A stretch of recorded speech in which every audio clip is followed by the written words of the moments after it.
हरे कृष्णा। आज की भगवत गीता क्लास में आप सबका हार्दिक स्वागत है। आज हम पढ़ेंगे भगवत गीता अध्याय 3 श्लोक संख्या 35। श्रेयान् स्वधर्मो विगुणः परधर्मास्वनुष्ठितात् स्वधर्मे निधनं श्रेयः परधर्मो भयावहः। अनुवाद। अपने नियत कर्मों को दोषपूर्ण ढंग से संपन्न करना भी अन्य के कर्मों को भली भांति करने से श्रेयकर है।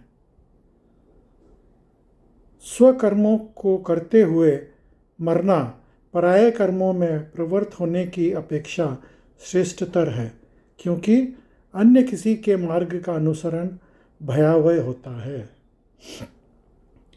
तो भगवान यहाँ पे ये बोलते हैं कि हमारा जो निर्धारित कर्म है, हमारे जो संस्कारों के हिसाब से, हमारे जो वर्णाश्रम के हिसाब से हमारे जो कर्म हैं, हमको वही कर्म करने चाहिए। दूसरे का धर्म अगर हमको अच्छा भी लगता हो तो हम उसको नहीं करना चाहिए, क्योंकि उसमें हम फंस सकते हैं। अभी जैसे फॉर एग्ज़ाम्पल, अगर क्षत्रिय का काम है कि युद्ध करना, दूसरे का बचाव करना, और ब्राह्मण का काम है पठन पाठन यजन याजन। ब्राह्मण हमेशा सत्य बोलता है, लेकिन क्षत्रिय क्योंकि उसको रक्षा करनी है, वो कभी झूठ भी बोल सकता है, क्योंकि उसको युद्ध करना है। अगर वो अपनी सारी पोजीशन सही सही बता देगा तो दुश्मन से हार जाएगा। तो यहाँ पे प्रश्न ये उठता है कि हम क्या हैं भाई। जन्म तो हमारा जो हुआ था, कलयुग के अंदर तो जन्म न जाए थे शूद्र, जो भी जन्मे थे वो सब तो शूद्र ही जन्मे थे। तो हम तो अपने गुण और कर्म के हिसाब से भगवान ने इस सृष्टि की रचना करी है। भगवान खुद ही बोलते हैं भगवत गीता के अंदर, चतुर्वर्णम मया सृष्टि गुण कर्म विभाग सा। मतलब ये संसार को मैंने 4 वर्णों में बांटा है, गुण और कर्मों के हिसाब से। तो जब भगवान ने खुद ही अब गुण और कर्मों के हिसाब से बांटा है, तो हमारा जन्म से तो हम तो सब शूद्र ही थे, हमारे उस समय तो कोई कर्म थे नहीं। तो हम क्या हैं? हम ब्राह्मण हैं, क्षत्रिय हैं, अभी तो सब मिक्स हैं। तो जैसे अगर हमारा अन्नप्राशन संस्कार होता है बचपन में, तो हमारे सामने पुस्तक रखी जाती है, कलम रखी जाती है, खिलौने रखे जाते हैं, तो कई चीज़ें खीर रखे जाते हैं। तो बच्चा किस तरफ में जा रहा है, उसकी प्रवृत्ति किधर जाती है, इसके ऊपर ये डिपेंड करता है कि उसका झुकाव किस तरफ में है। अभी आजकल भी जैसे बच्चों को हम काउंसलिंग करवाते हैं कि भाई ये बच्चा किस चीज़ में ज़्यादा निपुण है और ये क्या पढ़ाई करे ताकि वो ज़िंदगी में सफल हो सके, क्योंकि उसकी प्रोपेंसिटी जानना ज़रूरी है कि भाई हम समझें कि भाई ये किस चीज़ में निपुण हो सकता है। तो उसी तरह से बच्चा जिस तरफ में उसका झुकाव होता है, उसी तरफ में उसको बढ़ाया जाता है। तो हमारे लिए श्रेयकर क्या है? हमारे वर्ण और आश्रम के हिसाब से कर्म करना। तात्पर्य पढ़ेंगे श्रील प्रभुपाद द्वारा। अतः मनुष्य को चाहिए कि वह अन्यों के लिए नियत कर्मों की अपेक्षा अपने नियत कर्मों को कृष्ण भावनामृत में करे। भौतिक दृष्टि से नियत कर्म मनुष्य की मनोवैज्ञानिक दिशा के अनुसार भौतिक प्रकृति के गुणों के अधीन आदिष्ट कर्म है। आध्यात्मिक कर्म गुरु द्वारा कृष्ण की दिव्य सेना के लिए आदेशित होता है, किंतु चाहे भौतिक कर्म हो या आध्यात्मिक कर्म, मनुष्य को मृत्यु पर्यंत अपने नियत कर्मों में दृढ़ रहना चाहिए। अन्य के निर्धारित कर्मों का अनुकरण नहीं करना चाहिए। आध्यात्मिक तथा भौतिक स्तरों पर ये कर्म भिन्न भिन्न हो सकते हैं, किंतु कर्ता के लिए किसी प्रमाणिक निर्देशन के पालन का सिद्धांत उत्तम होगा। जब मनुष्य प्रकृति के गुणों के वशीभूत हो तो उसे उस विशेष अवस्था के लिए नियमों का पालन करना चाहिए। उसे अन्य के अनुसरण नहीं करना चाहिए। उदाहरणार्थ, सतोगुणी ब्राह्मण कभी हिंसक नहीं होता, किंतु रजोगुणी क्षत्रिय को हिंसा करने की अनुमति है।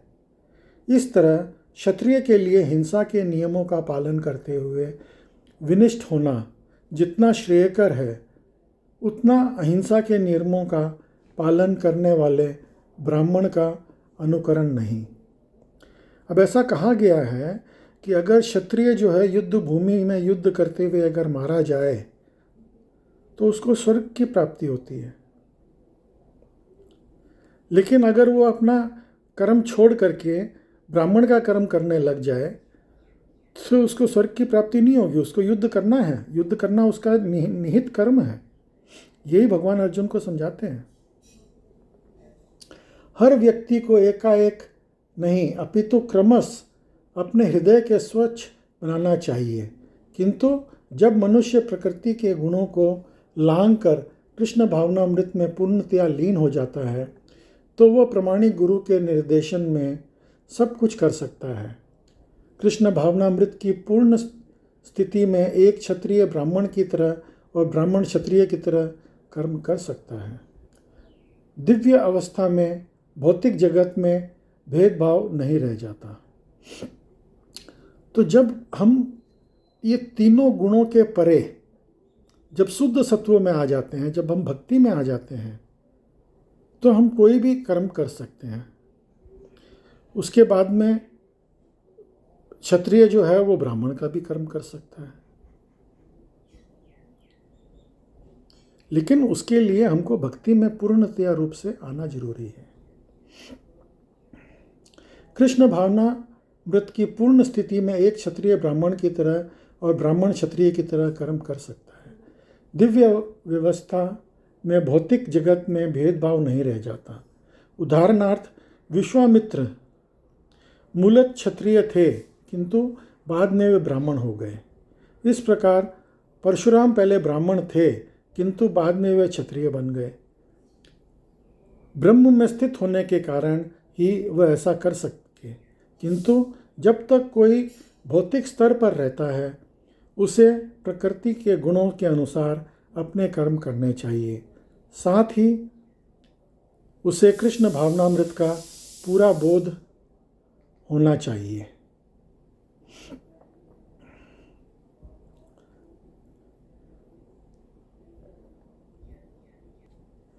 अगला श्लोक पढ़ेंगे। अर्जुन उवाच अथ केन प्रयुक्तोऽयं पापं चरति पूरुषः अनिच्छन्नपि वाष्णेय बलादिव नियोजितः। अनुवाद।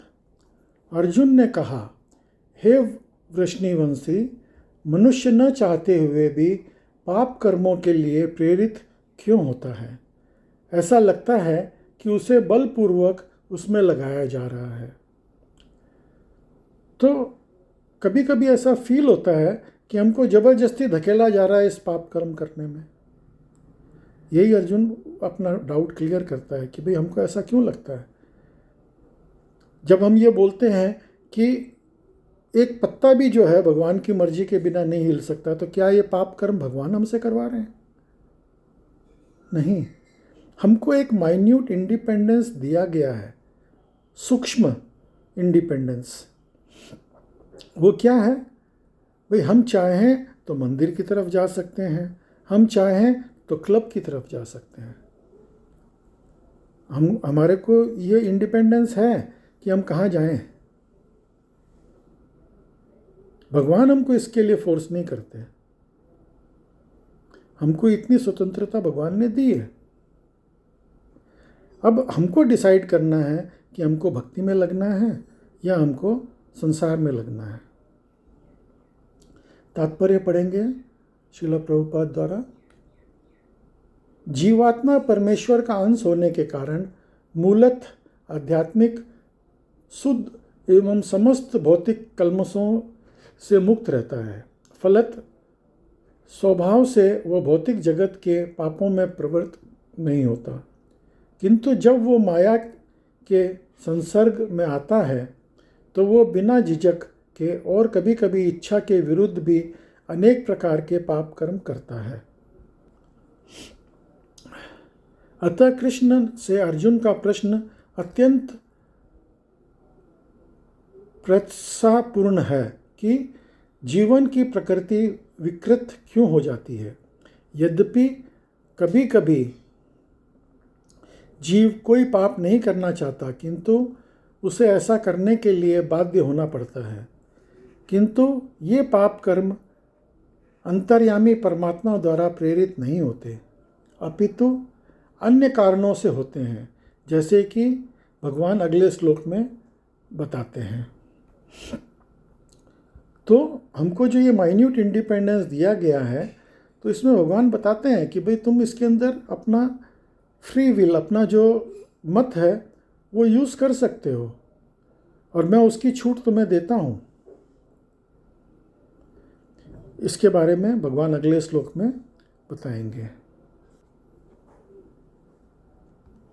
श्री भगवानुवाच काम एष क्रोध एष रजोगुणसमुद्भवः महाशनो महापाप्मा विद्येनामिह वैरिणम्। अनुवाद। श्री भगवान ने कहा, हे अर्जुन, इसका कारण रजोगुण के संपर्क में उत्पन्न काम है, जो बाद में क्रोध का रूप धारण करता है और जो इस संसार का सर्वभक्षी पापी शत्रु है। तो हमारा सबसे बड़ा शत्रु कौन है? कामना, इच्छा, हमारी इच्छा कि भाई हमको ये चाहिए, ये चाहिए ही चाहिए, किसी भी कीमत में हमको ये चाहिए। तो हम उस चीज़ के ऊपर मेडिटेट करने लग जाते हैं कि नहीं, हमको ये चाहिए, इसको हम कैसे पाएं। दिन रात उसी के बारे में सोचने लगते हैं, और फिर जब वो नहीं मिलता है तो क्या होता है? हमको गुस्सा आता है। तो हमारा सबसे बड़ा शत्रु यही है कि इच्छा, कामना। तात्पर्य पढ़ेंगे श्रील प्रभुपाद द्वारा। जब जीवात्मा भौतिक सृष्टि के संपर्क में आता है तो उसका शाश्वत कृष्ण प्रेम रजोगुण की संगति में काम से परिणित हो जाता है, अथवा दूसरे शब्दों में ईश्वर प्रेम का भाव काम में उसी तरह बदल जाता है जिस तरह इमली के संसर्ग में दूध दही में बदल जाता है। और जब काम की संतुष्टि नहीं होती तो वह क्रोध में परिणित हो जाता है। क्रोध मोह में, और मोह इस संसार में निरंतर बना रहता है। अतः जीवात्मा का सबसे बड़ा शत्रु काम है, और ये काम ही है जो विशुद्ध आत्मा को इस संसार में फैले रहने के लिए प्रेरित करता है, फंसे रहने के लिए प्रेरित करता है। क्रोध तमोगुण का प्राकट्य है। ये गुण अपने आप को क्रोध तथा अन्य रूपों में प्रकट करता है। अतः यदि रहने तथा कार्य करने की बुद्धि द्वारा रजोगुण को तमोगुण में गिरने तथा सतोगुण तक ऊपर उठाया जाए तो मनुष्य को क्रोध में पतित होने से आध्यात्मिक आसक्तियों से द्वारा बचाया जा सकता है। तो पहले तो हम जो है कामना करते हैं वो रजोगुण में है, हमको चाहिए ही चाहिए, हमको एक पैशन होता है कि भाई हमको चाहिए। और फिर उसके बाद में क्या होता है? हमको गुस्सा आता है, तो हम तमोगुण में पहुंच जाते हैं। यही तीनों गुण हमारे अंदर काम कर रहे हैं। हम तमोगुण में पहुंच जाते हैं, हमको गुस्सा आने लगता है, तो हम सत्व गुण के बदले हम रजोगुण से आगे फिर तमोगुण। तो इस तरह से ये जो काम वासना जो है, हमारी इच्छाएं जो है, वही हमको फंसाती है हर चीज़ में। तो इस इच्छा से शुद्ध कैसे किया जाए? अगर हम इच्छा जो है, हर एक चीज़ में इच्छा के अंदर में हम भगवान को जोड़ दें। अभी हमारी क्या इच्छा हो सकती है? अच्छा खाना खाने की, बहुत अच्छी बात है। आप भगवान के लिए बढ़िया से बढ़िया भोग बनाइए, भगवान को भोग लगाइए और प्रसाद पाइए, तो आपकी इच्छा पूर्ण हो गई। आपकी इच्छा होती है अच्छा अच्छा चीज़ सूंघने की, बहुत अच्छी बात है। आप बढ़िया बढ़िया इत्र जो है, बढ़िया बढ़िया फूल, आप भगवान के लिए माला बनाइए फूलों की, सुंदर भगवान को पहनाइए, और भगवान का प्रसादी माला जो है आप पहनिए, उस फूल को आप सूंघिए, इत्र को सूंघिए, आपकी भी शुद्धि होएगी, आपके मन की भी शुद्धि होएगी।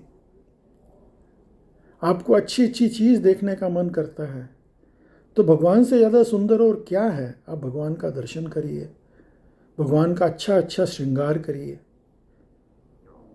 तो उसके अंदर आपका जो है, आप दिन भर भगवान का श्रृंगार, भगवान को सुंदर सजाने में आप अपना व्यतीत कर सकते हैं। भगवान का सुंदर फूल बंगला बनाइए, तो उसके अंदर आप अपने आप को व्यस्त रख सकते हैं। तो आप अपनी कोई भी इच्छा, उसके अंदर जब आप भगवान को जोड़ दोगे, तो आप उसमें रजोगुण के अंदर भी आप सत्वगुण ला सकते हो। आप उस रजोगुण के अंदर तमोगुण में नहीं पड़ोगे, आपको गुस्सा नहीं आएगा। अगर वो नहीं भी पूर्ण होगा तो आपको लगेगा कि चलो भगवान की इच्छा नहीं है, चलो कोई बात नहीं, तो उसके अंदर आपको गुस्सा नहीं आएगा, आप तमोगुण में नहीं जाओगे। तो इससे आप बच सकते हो। आगे पढ़ेंगे। अपने नित्य वर्तमान चिदानंद के लिए भगवान ने अपने आप को अनेक रूपों में विस्तृत कर लिया है, और जीवात्माएं उनके इस चिदानंद के ही अंश हैं। उनको भी अधिकांश स्वतंत्रता प्राप्त है, किंतु अपने इस स्वतंत्रता का दुरुपयोग करके जब वे सेवा को इंद्रिय सुख में बदल देती है, तो वे काम की चपेट में आ जाते हैं। भगवान बड़े दयालु हैं। वो अर्चा विग्रह के रूप में अपने आप को हमको दे दिया, नाम के रूप में, नाम प्रभु के रूप में। कली काले नाम रूपे कृष्ण अवतार, भगवान ने अपना अवतार ही नाम रूप में लिया है। भगवान ने हमको बहुत सुविधा दी है इस कलयुग के अंदर, हम उसका उपयोग नहीं करते हैं, इसलिए हम माया की चपेट में आ जाते हैं। भगवान ने इस सृष्टि की रचना जीवात्माओं के लिए इन काम पूर्ण रुचियों की पूर्ति सुविधा प्रदान करने निमित्त की, और जब जीवात्माएं दीर्घ काल तक कामों में फंसे रहने के कारण पूर्णतया ऊब जाती है, तो वे अपना वास्तविक स्वरूप जानने के लिए जिज्ञासा करने लगती है। यही जिज्ञासा वेदांत सूत्र के प्रारंभ, जिसमें ये कहा गया है अथतो ब्रह्म जिज्ञासा। वेदांत सूत्र जो है, ये जितने भी वेद हैं उन सब की कुंजी है,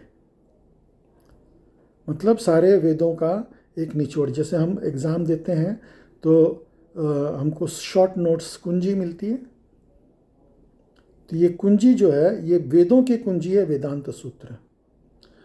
अभी वेदांत सूत्र का सबसे पहला श्लोक क्या है? अथतो ब्रह्म जिज्ञासा। इसका मतलब क्या हुआ? अथतो मतलब देयरफॉर, इसलिए। अभी कोई भी किताब का पहला शब्द इसलिए, देयरफॉर ऐसा शुरू होता है? नहीं होता है। क्यों? ये इसका शुरू ऐसा क्यों हुआ? क्योंकि हमने सब कुछ कर लिया, वेदों का सारा सार देखने के बाद में हम समझ में आया कि नहीं, इससे हमारा कुछ नहीं होने जानी है। अथतो ब्रह्म जिज्ञासा, इसलिए हमको ब्रह्म की जिज्ञासा हुई। तो हम लोग ये सब चीज़ छोड़ करके अंत में ये जिज्ञासा पे आ जाएंगे कि भगवान कौन है, भगवान को हम कैसे खुश कर सकते हैं। यही असली जिज्ञासा है। तो इस जिज्ञासा से ही हमारा उद्धार हो सकता है। अथतो ब्रह्म जिज्ञासा, मनुष्य को परम तत्व की जिज्ञासा करनी चाहिए। और इस परम तत्व की परिभाषा श्रीमद् भागवत में इस प्रकार दी गई है, जन्मादियस्य यतः, सारी वस्तुओं का उद्गम परम ब्रह्म है। श्रीमद् भागवतम का पहला श्लोक है कि सारी सब चीज़ों का उद्गम जो है, स्तोत्र जो है, वो परम ब्रह्म भगवान है।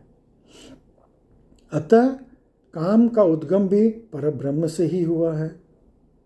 जो इच्छाएं हैं वो भी परम ब्रह्म से ही उत्पन्न हुई है। और अतः यदि काम को भगवत प्रेम में या कृष्ण भावना में परिणित कर दिया जाए, या दूसरे शब्दों में कृष्ण के लिए ही सारी इच्छाएं हो, तो काम तथा क्रोध दोनों ही आध्यात्मिक बन सकेंगे। भगवान राम के अनन्य सेवक हनुमान ने रावण की स्वर्णपुरी को जलाकर अपना क्रोध प्रकट किया, किंतु ऐसा करने में वे भगवान के सबसे बड़े भक्त बन गए।